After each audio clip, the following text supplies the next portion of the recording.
Hey, Shalom, Sister Kate here. I wanted to do a video today about the well-stocked 10 things in the well-stocked kitchen. And the reason I'm doing that is because every time we come up here to the place where it's been sitting bare for 4 years, I'm impressed by how well-stocked my kitchen is, even though I've taken 2/3 of it down to Shofar Mountain with me. So I wrote down 10 items I thought were important, and they're not in number one is not the most important order. It's just 10 things I thought were important. So first thing is utensils, and I've got probably more than I need, but utensils make a huge difference in a kitchen. I know that much, and some of the ones that really make a difference I'm just going to put out here. Just stuff like this makes a huge difference when you're trying to do cooking. You have to use spatula in a frying pan. I've used spoons and things and they just don't work as well. So utensils, very important. Pots and pans is my next, and it's kind of a duh, but if you have a microwave, you probably don't even have pots and pans, but you need pots of different sizes. This is like a standard size for things like chili and cooking noodles and so forth. I've got lids for them. This is also, you know, a good size, and then I have small ones for things like cooking rice and lids and so forth. So pots. And then the third one is raw ingredients. Raw ingredients for cooking: rice, sugar, baking soda, yeast, baking powder, flour. All these things are necessary to cook things like pancakes and biscuits and bread and everything, and you have to have them to do that. And yes, I took a bunch of this down to Shofar too.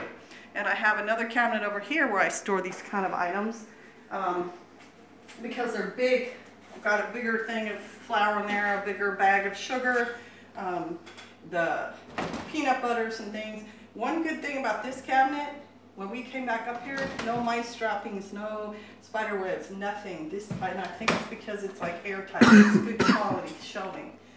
So there's oil down in the bottom, and usually I have vinegar. So this is also raw ingredients, as well as the herbs and the greens that are planted out in my front yard. If you didn't notice, or you can notice in a video by Straightway, they have greens planted, and so does the Covenant. And it's November, December. That's something for you to think about, because greens are good nutrition and they're easy to grow. All right, the next item is heat, right here. This is an electric stove, but you've seen my other videos where the heat source down at my cabin is a camping stove, or a solar oven, or a fire. I mean, it doesn't matter what your heat source is, it's just whatever you have to cook your food with. This is important in any place you're going to do cooking and preparing food. Then a sink, and this is a very modern new sink with the hot running water and the cold water and so forth, but you've also seen me with my dry sink down in Shofar where my water comes from jugs and I heat the water up on the pot, on the heat source. As long as you have some place to wash dishes, wash your hands, clean food, it doesn't matter, you know, the particular style of it. So that's number 5. Number 6 is spices. And this is important to me. Maybe not as important to everybody else, but I always have lots of spices for chili, for curry, for spaghetti, for cooking chicken. It makes a difference when you're hungry. If the food tastes like something, it helps it go farther. There is a joke out there about how white people don't spice enough and they spice their food with air and dreams and things. I'm not one of those. I like my food to taste like something. And salt and sugar are important whenever you're under a stress situation anyway. Your brain needs those things, and they're part of the spice raw ingredient items. All right, glasses. I have all the different kinds of glasses. I have glasses for everything. Wine, I have mugs for drinking coffee. I have a water jug from the hospital. It doesn't matter what your glass looks like. It doesn't even have to be glass. It can be plastic.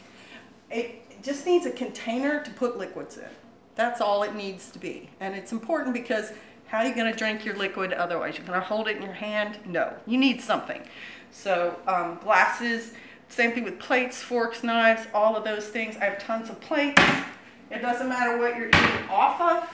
It's just something for you to put your food on so then you can eat it. Yeah, you can eat it right out of your hand, but this way, you put this down, it keeps it clean while you eat it.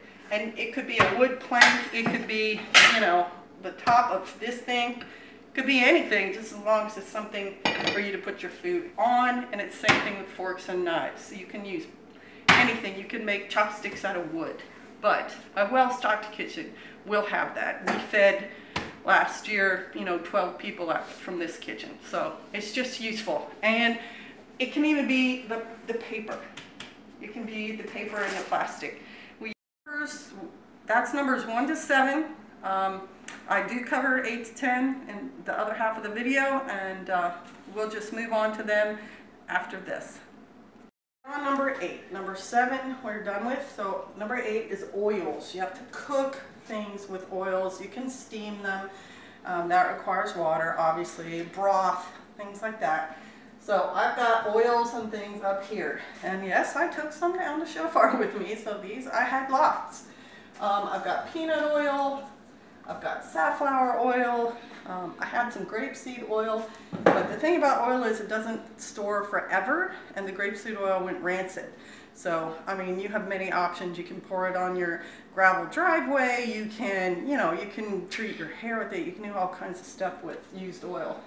But this is my oil, and then I have like wine for cooking, and I've got the Worcestershire sauce. This is kind of like all my liquids.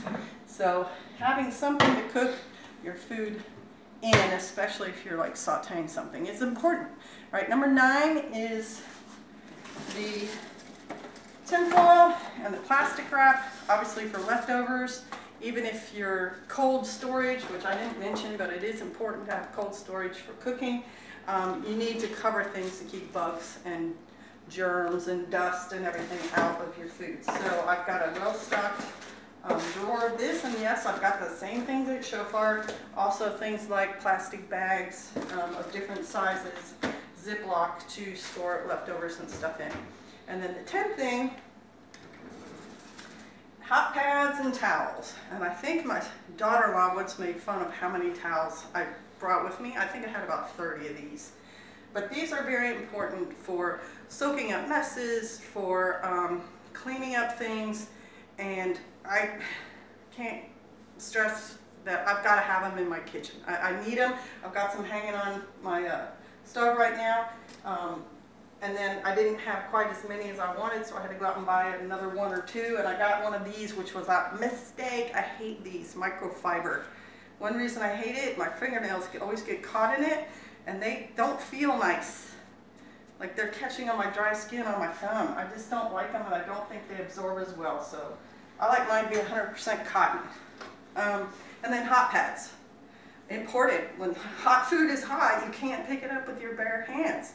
If you don't have these, you can use the towels, but these really are a good piece of gear for picking up the hot stuff and for laying down on counters when you're going to put something hot on it. Our dining room table is oak, so we can put hot stuff on it, but not everyone's is, and some materials, it'll stain it, burn it, whatever, discolor it. So you want to have these, and I've got some that are so old, they're literally black with age. But they are worth their weight in gold to me. So that is 10 things that I think are very important in a well-stocked kitchen for someone to do real cooking. And I hope that's helped you. Shalom, bless you.